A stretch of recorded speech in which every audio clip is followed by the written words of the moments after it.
Simbae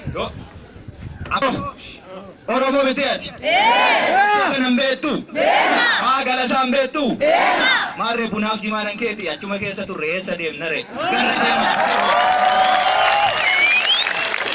Yomin garri deeman hin jiru wareegama immoo namni dhorkatu hin jiru itti yoo wareegamne formulaan qabdu duuti eessatti iyyuu namaan oolu kanaafuu waan raawwachuu qabnu enuma raawwannaa hin gowwomiinii waraanni bilisummaa Oromoo enuma xumuraa sadii taatee isaa deemtuu rasaasni qawwee ishee keessa jiru sadii isaa ta'u garuu dubbeen qawwee miti kanatu hojjeta qawweeyyuu namatu hojjete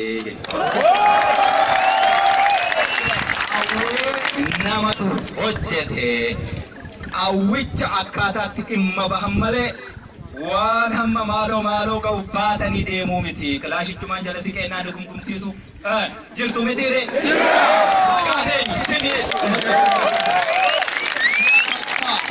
bitaan mirga idaan irratti jiru kaleessa buqqisnee galaanatti gadu kanaafuu inni kan baqa jalqabeenyaan iddootti dhaabbatu hin jiru ariini harkaan qabuu qofa asitti wal geessan kun humnaan sin baafne moo roorroo bara dheeraatiin qerqersaa turte sin keessa jirtu eeboo bilisummaatu asitti walitti sin qabne sobdumnaa walitti sin qabne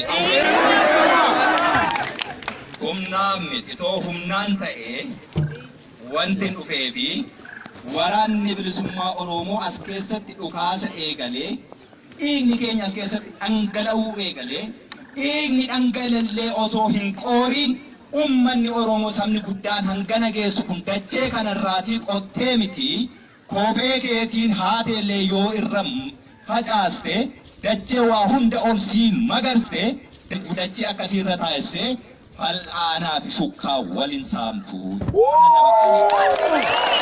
Harkuma walitti dhufuus qabata dhufaa darbaa siin galee hattuu jechuun maal dhabde dhiigni ijoollee kanaa beekin qoorre jira asuma keessa mana barnootaa saamuuni waajjira poolisii saamuuni mana qorichaa saamuuni mana baankii saamuun gabroonfataan abbaan irree cunqursaan gaafa deemu beeki mana kana buqqifateen deemu akkasii hidhiin tuuti namni hidhii tuutu nama waa gochuu hin dandeenye ati waa gochuu dandeessa waan sitti himan hojiitti hiiki akkamitti wal saamtu ummati kun waliin hin jiraatu baadiyyaa magaalli waliin hin jiraatu erga akkas ta'e immoo sinumaa okasaami akkamittiin immoo akkas jetture ummata Oromoo maal taatan sabni kun saba guddaa saba aadaa safuu hooda qabu ummanni ammana ga'u kuni waraana bilisummaa Oromoo injifannoo isaallee xiqqeessitan dhiiga keenyallee osoo hin qooriin yeroo akkas gootanii ummatatu kana godhe hin jedhamu waraana sirna hin qabne waan sirna qabnee fi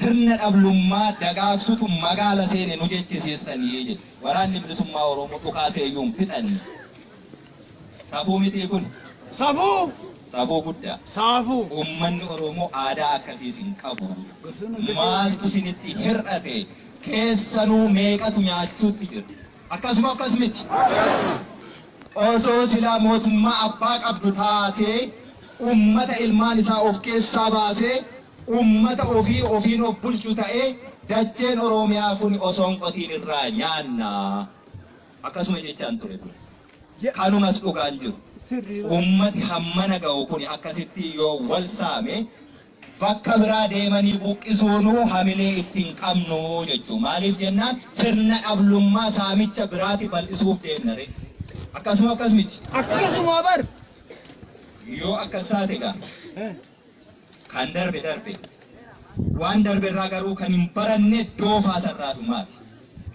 wallaalli waa hedduu nu goote ummata beeku osoo ta'e mirgaaf dirqama isaa beekee waan barbaadu beekee silaa waggaa 100 fi kanaa ol gabrummaa jalayyuu hin teenyu turre ummata keenya keessa wanti jiru nama birrii 50 ilmaan kana fakkaattutti birrii 50 beeki yoo hojjete birrii 50 miti deemee lafarraa yoo argatta. Birrii 50 ilmaan kanatti nama waraana oofee deemu milishaa qabeelaa waan akkasii jira miti. Wallaala beek. Amoon engedera gurguranii bar. Miti biileen 50 biraatti ilmaan isaa wallaala akkasiitu nu mudate kanaaf gabrummaa jala jirra kanaafuu siniituun osoo beektu ta'e mirgaaf dirqama keessan beektanii dhamdhama bilisummaa beektu ta'e yoo akkasii maaliif walii qabsaahan saba bilisa ba'eef wanni ati qabsooftuuf hin jiru jechuudha. Maal jennaan mootummaa barbaade kaachuu yoo isaaf hin taane immoo buufachuu ni beeka ni danda'as. Nuti hin dandeenye kanaafuu sinii qabsaa'u jira. Wallaala keessan irraa ilaalutti hin jiru. Sinitti himuutti hin jira garuu. Nutti dhukaasutti jirra. Kanarraa kaafee uummata nagaa qulqulluu itti bu'aa jirru. Isintu wal dadhabee walitti bu'uutti jira. Kana dhaabneetu gaa. Waraanni hojiinsaa sintiksu waan asii buqqise akka inni asitti hin deebine ittisu awwaala isaa fageessu maal jennaan kosii asii haranii balbala kaa'u. Kan amma kosii harree balbala jira beekin fagaanne fageessuutti deemuu jirra. Kanaafuu hojii nuu salphisa. Hojii akkamii waraan as keessatti hin barbaadiin. Namni akka kaleessaatti hojii idileessaatti haa deebi'u. Hubattanii hojii idileessaatti haa deebi'u. Inni baadiyyaas inni magaalaas wal keessa deemee walitti haa daldalatu jechuudha. Isa kaabileen baadiyyaatu magaala saamaa magaalatu akkas godhaa jedhee uummata aadaa tokko seenaa tokko qabu saba Oromoo afaan tokko dubbatu biyya tokko waliin qabu gargar qoodee aangoo barcuma bittaa siyaasaa saamichaaf ta'u turfachuuf tolfate sana riqichisuun addaan citeera. Wanni isin jennu akka barbaaddetti laphee dhiibii socho'e biyyi kan keeti seeratti garuu hin bu'ini. Seeratti hin bu'in achumatti dheessi. Yoo godhi siin jedhan godhi hin godhiin hin jennaan hin godhiin hammanuma naqa. Ulee barbaadda? Barbaadu. Maali? Harree nuu beeki sirnaan leenjisanii ba'aa itti fe'anii chee jennaan hin jeffattu ni deemti. Namni hanga harree hanqata. Oromoo injifannoo keessan hin xiqqeessina. Saamicha nurraa dhaabaa, sirna dhablummaa nurraa dhaabaa, biyyan keessanii seeraa wal bulchaa, waraan isin bulchuu hin jiru, uummatatu wal bulchaa, kooree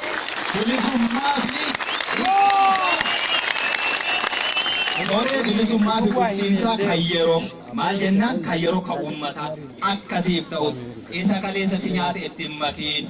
Isaanaan na fakkaatee na jala naanna'aa turee qawwee na jalaa hiikkatee gala sana ittiin makee jirtati as keessa qaaneffadhu jechuudha.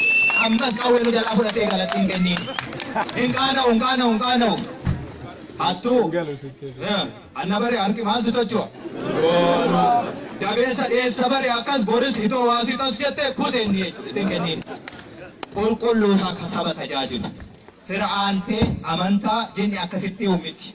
Na tajaajila ka jette bulchiinsa koree bilisummaa kan yeroo filadha. Kan yeroo ka jenne kan biyyaa hin tolfanne ariisaarra jira.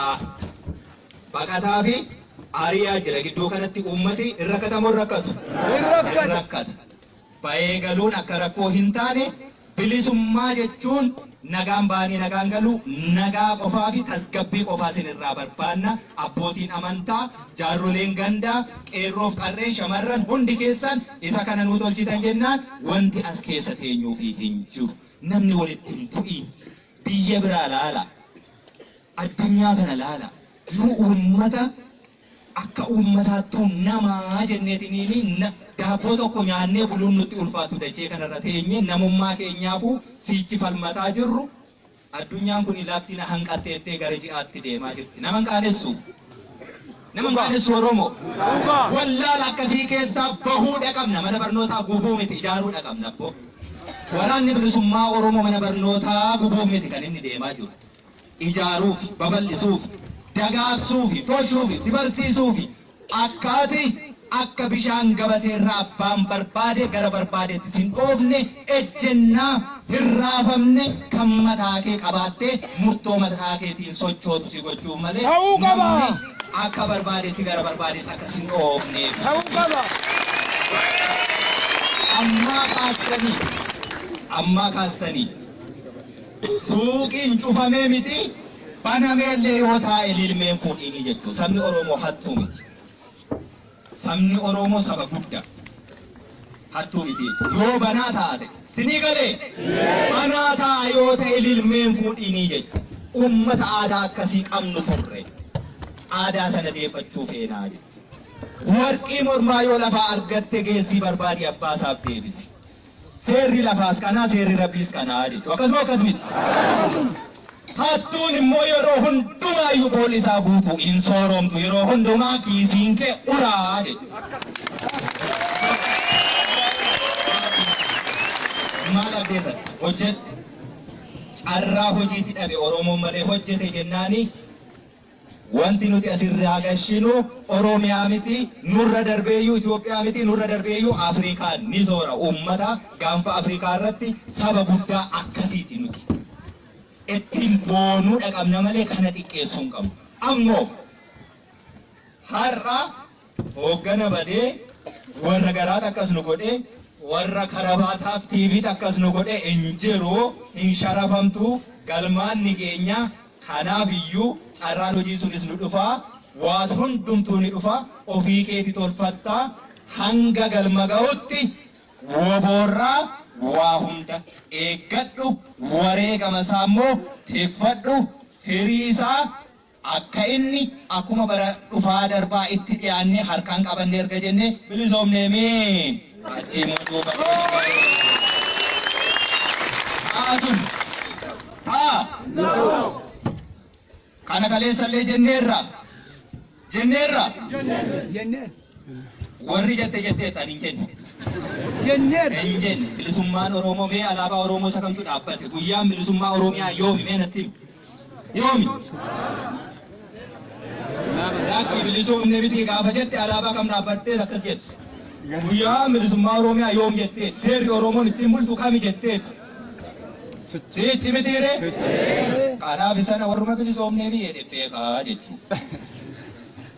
Warri sun immoo iddoo ni jiru beektu dhaqnee sii cachiisa baasneetu bilisa isa baasnee bilisummaan kanaa dhamdhamiitti hin jenneetu barsiifanna wallaalaa keenya beekaa fakkaata malee.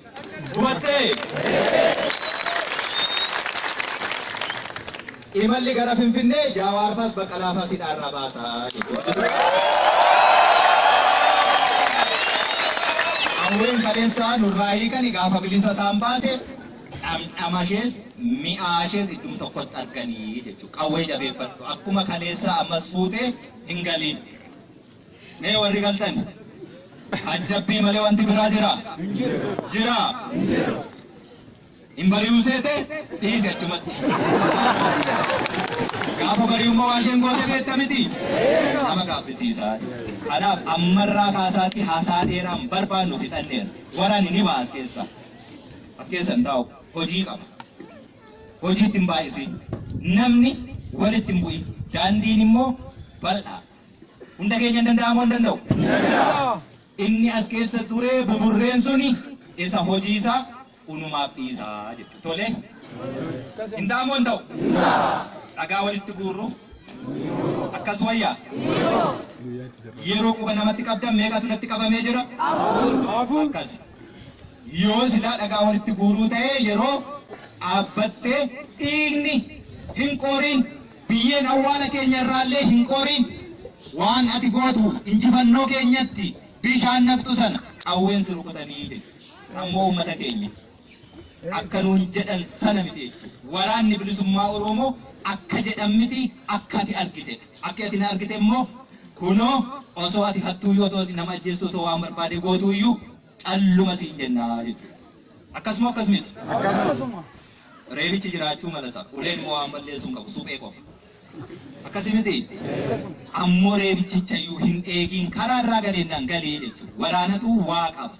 Hin dhaabbatiin siin jennaan sumaa fi yeroo akkasitti wal keessa yoo waan tokko rasaasni tokko asitti dhuka'ee rasaasicha miti unuutu wal bateessa akkasuma akkasumiti socho'inaan socho'ee gurra maaliif namaa kenne waaqayyo haa dhaga'uuf sammuu fudhatee haa yaaduuf hojiitti haa hiikuuf amma asirraa socho'a akkuma bobbaan keenya imalli gara Finfinnee hanga achi geenyee Handhuura sanarraati silmii sana buqqisnutti adeemnarraa kaafee kana booddee asitti hin deebi'u. Akka hin deebine immoo situ tiffachuu qaba sinitti murtii jira waraanarraa waan barbaadin hin jedhu kanaafi jedhu.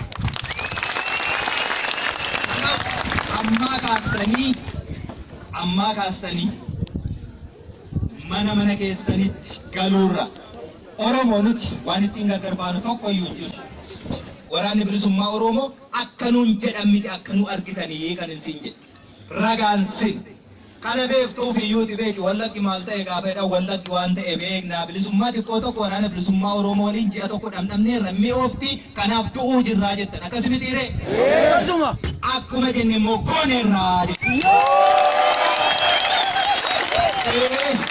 Ummata injifachuun hin jiru. Addunyaa kanarraa mootummaan ummata lolee injifate hin jiru jechuudha. Ni ajjeesta, ni hiita, ni godaansista, walitti naqxa, wal lolchiista yeroo fisu. Ummata immoo